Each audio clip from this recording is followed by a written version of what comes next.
দেখো এই দূরে একটা কুকুর শুয়ে আছে, দেখো গাড়ির পাশে, দোকানের পাশে একটা কুকুর শুয়ে আছে। দেখো ওকে আমার বর প্রতিদিন খেতে দিতে যায়, বর দেয় না, আমি দিই, কিন্তু আমি বরকে দিয়ে পাঠাই, এই জন্য আমার তো ক্ষমতা নেই। আর আমার সব ক্ষমতা শেষ হয়ে এসছে। অত দূরে গিয়ে দেখো আমার বর গিয়ে দাঁড়িয়েছে ওর কাছে, ওকে ডেকে নিয়ে আসবে। ও পুরো রাস্তা ঘুমোচ্ছে, ওকে ডেকে নিয়ে আসবে, পুরো রাস্তা ওকে খেতে দেবে। এটা আমি প্রতিদিন ভাবি তোমাদেরকে দেখাবো, আমি ভীষণ কুকুর ভালোবাসি।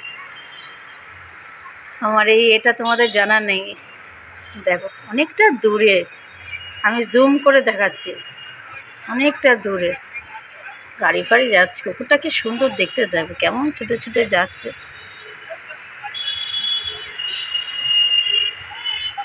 আর দেখানো যাচ্ছে না, ফ্ল্যাটের সামনে চলে এসছে, আর দেখানো যাবে না, চলে গেল। এবার গিয়ে খেতে দেবে ওকে। এবার দেখাচ্ছি কতটা দূর থেকে জুম করেছিলাম। দেখো এই দেখো, এই যে লাল ওই দিকে দোকানটা দেখা যাচ্ছে, গাড়ি আসছে যেখান থেকে, ওইখানে ও বসেছিল। আমাদের ফ্ল্যাটটা এতটা দূরে, এখান থেকে ওকে ডেকে নিয়ে এলো, অত দূরটা এলো। আমি জুম করে তোমাদেরকে দেখাচ্ছিলাম ওর খাওয়ার ব্যাপারটা। এত হর্ন, আমার কথা শুনতে পাওয়া যাচ্ছে বলে মনে হচ্ছে না কাঁচটা দিই, নাহলে শুনতে পাওয়া যাবেও না। তো প্রতিদিন ওকে ডেকে আনে, ও জানে যে ওকে খেতে দেওয়া হবে এই সময়টায়, প্রতিদিন ওখানটায় শুয়ে থাকে।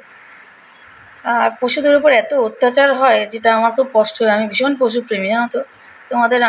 আমার এই গুণটা বলা হয়নি, এটা গুণ না দোষ আমি জানি না, আমার মনে হয় গুণ, যে আমি পশুগুলোকে খুব ভালোবাসি। সব রকম পশু, যত পশু পৃথিবীতে আছে না, আমার গলাটা ধরে গেছে তোমরা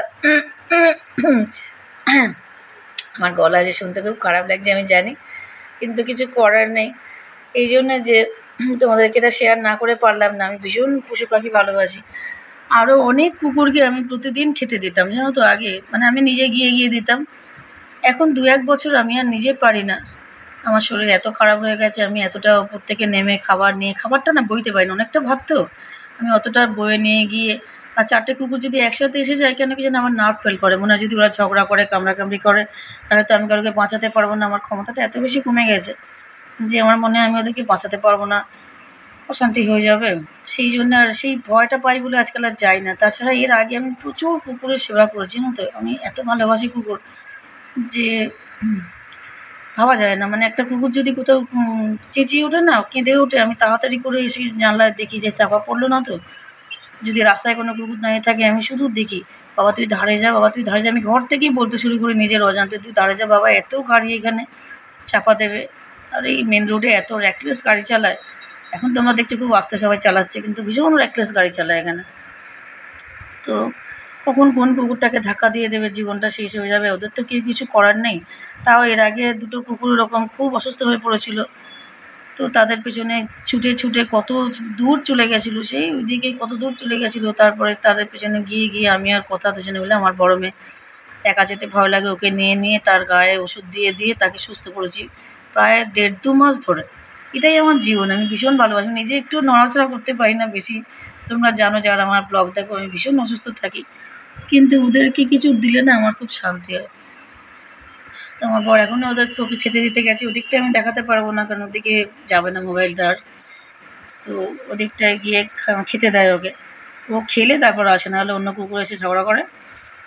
আর কুকুরটা অনেক বড়, তোমরা দেখলে, অত বড় কুকুর যদি না খেয়ে থাকে তো সেটা মারাত্মক হয়ে যাবে। সেই জন্যে ওকে প্রতিদিন খেতে দিই। কেউ খেতে দেয় না গো, সবাই দেখে ওখানে মাছের বাজার আছে, মাংসের বাজার আছে, সামনের বাজার আছে, সেই বাজারে ওরা বসে থাকে, কিন্তু খুব কম ব্যবসায়ী যারা আছে তারা ওদেরকে খেতে দেয়। সেই জন্য আমি চেষ্টা করি প্রত্যেকটা কুকুরকেই খেতে দেওয়ার, সবাইকে পারি না। আগে ওখানে অনেকগুলো কুকুর আসতো, তারা সব মরে গেছে। এই কুকুরটাকে নতুন দেখতে পাচ্ছি কয়েকদিন ধরে, প্রায় 1.5-2 বছর ধরে একেই খেতে দিচ্ছি। ওগুলো সব যারা আগে যারা আসতো তারা, একজন আছে ওইদিকে থাকে, এদিকে আর আসে না, কামড়াবার ভয়। যার কথা বলছিলাম যে যার ঘা হয়েছিল খুব বেশি, কামড়েছিল, এমন অবস্থা হয়ে গেছিল মারাত্মক। তো কেউ মাথায় বোধহয় শাবলও গিঁথে দিয়েছিল, শাবল বা ধারালো কিছু যদি গিঁথে দেওয়া হয় না, যেমন হয় সেরকম হয়ে গেছিলো। খুব কষ্ট করে ওকে সারিয়েছিলাম, ও বেঁচে আছে, কিন্তু ওই দিকে থাকে, এদিকে আর আসে না ভয়ে।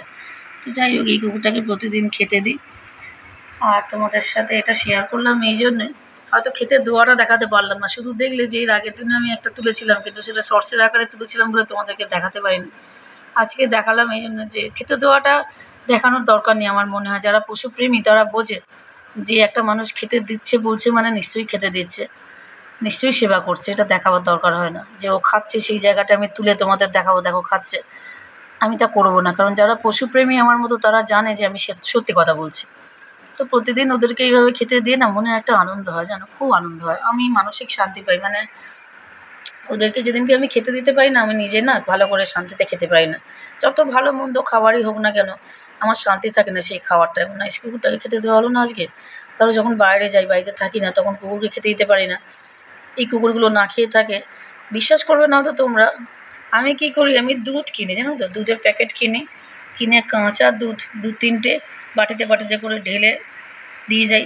আর সেটা যদি সকাল হয় তখন ওই দুধ কিনে আর ঢেলে দিয়ে যাই, যাতে ওরা অনেক দিন থাকতে পারে। বলে কুকুর অনেক দিন নাকি খাবার রাখতে পারে পেটে, তো সেই জন্য বেশি করে দুধ দিয়ে যাই, ওরা খেয়ে নেয়। আর যদি বিকেলের দিকে বেরোই, তাহলে আমি কী করি, ওদের জন্য এই হোটেল থেকে কিছু কিনে এনে ভাতের সাথে মিশিয়ে, মানে মাংসের কোনো আইটেম কিনে এনে ভাতের সাথে বেশি করে ভাত করে ওদের জন্যে মিশিয়ে আর দিয়ে যাই। ধরো আমরা যদি 5 দিনের জন্য বাইরে যাই, চেষ্টা করি এই একদিনে 5 দিনের খাবারটা দিয়ে দেওয়ার। দেখো বলতে বলতে সামনে এসছে, খাওয়া হয়ে গেছে, দেখো জুম করছি, খাওয়া হয়ে গেছে, চলে এসছে। আমি তোমাদের সামনে ওকে ডেকে দেখাচ্ছি, ও কেমন দেখে, দেখো আমাকে যদি শুনতে পায়, এত উঁচু থেকে তো, যদি শুনতে পায় দেখবে। ও গাড়ি বাবা, ডাকবো কি, ওরিয়া ওরিয়া ওরিয়া, রাস্তা পার হচ্ছে, ডাকবো না বাবা, ওরে ওরে গাড়ি যাচ্ছে বাবা, তাড়াতাড়ি পার ওরে, পেরিয়ে যা বাবা, পেরিয়ে গেছে। কেউ